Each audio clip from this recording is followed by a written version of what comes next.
Welcome back to the Sports Report. Now, we already have one check in the loss column. I'm hoping the Zips pick up some wins this week. Well, the good thing, Stacy, is that the men's soccer team is up next, and they're usually reliable in that department. 11-2-2 on the year. That's pretty consistent. If you're talking consistency, how about a 35-game unbeaten streak in the conference for Caleb Porter and company? That streak would be on the line Wednesday night as Bowling Green came to town looking for the upset. Could the Falcons do the unthinkable and end Akron's remarkable run?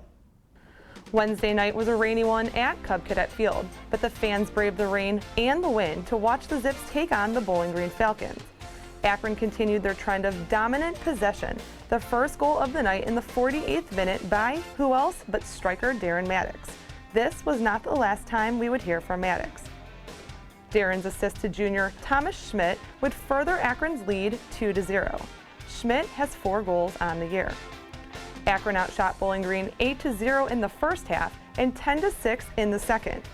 BG keeper Miguel Rosales had 6 saves versus David Mavis's 2. Darren Maddox found the back of the net for his second goal of the night and his 17th on the year. Akron's 3-0 win helped them secure their 7th straight MAC championship title. Now, it's been 47 matches since Akron's been beat at home and 36 games since they've lost in the conference. I'm not sure which one is more impressive. Yeah, that's not an easy call, but now let's check in with the man behind those streaks as we take a look in at Caleb Porter's post-game press conference. Pleased and happy for the guys to win conference regular season championship. We clinched the #1 seed and won our 5th straight conference championship, and that's a credit to the guys. And the games in conference aren't easy; they never are. And so for us to be 5-0 and win that again, it's one of our goals every single year, and they get a chance to check that off our list on our goal board. ZTVsports.com brings you all of Porter's post-game thoughts as well as full episodes of the Sports Report. Now, I can only think of one thing more consistent than wins at Cub Cadet Field. What would that be? Well, of course, the appearance of Zippy at every Akron athletic event. That's right, everyone's favorite marsupial. Now let's take a closer look at the Zips mascot. When you attend a University of Akron sporting event, you just might see a touchdown, or a spike, or a goal, and hopefully a win. One thing you're most likely to see is a 6.5-foot kangaroo without pants. Zippy has become one of the most recognizable and beloved parts of the university. But how is it that a team named for a zipper can wind up with a kangaroo for a mascot? And how many people really think about the fact that the school is named after a zipper? Let's ask random people to see if they know the original name. Yeah, I think it's great. I think, he's part of our school spirit. He? Zippy's a she. This could take a while. What, the zippers, right? What? This is the first guy. I'll bet he doesn't know what year Zippy first came along. It came out in 1953, right? Wow, this guy really knows how to ruin a segment. So much for asking anybody else. Maybe it's good that the fans know this, especially on Zippy's special day. Even the Ohio Bobcat came out to celebrate Zippy Bobblehead Day. After hours of chasing down our favorite kangaroo, I finally got my chance to ask the important question, why no pants? Then I remembered kangaroos can't talk, so I guess we'll never know the answer. But even so, shouldn't pants be an option today? He should, because it's cold. It's only 50-degree weather, yes. He may not know he's a she, but he does have a point. It became clear that Zippy was just like any other college student. She loves to dance, loves to hang out with bands, and can't get enough attention.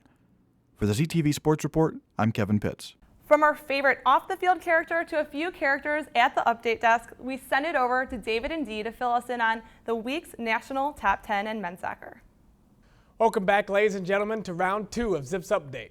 And as we look at this week's top 10, things are sure to mix up after Akron lost at Michigan a week ago and the #1 team in the country went down. Yeah, there's definitely a lot of parity this week. Let's dive into where it all landed the nation's top teams. Oddly enough, we have 2 teams sitting in the 10th spot this week, that being Central Florida and Indiana, both with 9 wins on the season. UC Irvine drops back 2 spots, and they sit in the 9th position. Old Dominion cracks the top 10 this week, coming in at number 8 with a record of 11-2-0.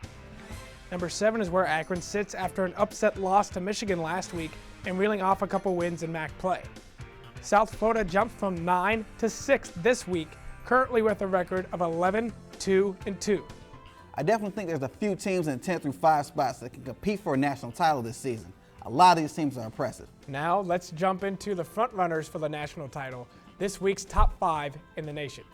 Coming in the 4th and 5th spots are a pair of teams that went 0-1-1 last week, that being North Carolina and last week's number 1 Connecticut. Creighton leaps up 3 spots into the 3rd position, racking up 13 wins on the year. The only unbeaten team on the year, New Mexico, came within a few points from being the number 1 team this week. In that top position is Maryland, who took an advantage over UConn and UNC's loss to finish out number 1. It's looking like a lot of teams are jockeying for that number 1 spot. Should be interesting to see who grabs it going into the postseason play.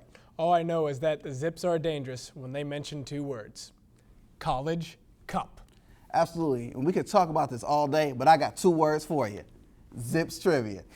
Well, let's give them what they want. What former Zips athlete appeared on season 6 of Dancing with the Stars? Keep it locked right here for the answer, as well as the week ahead in Akron sports, coming up after the break.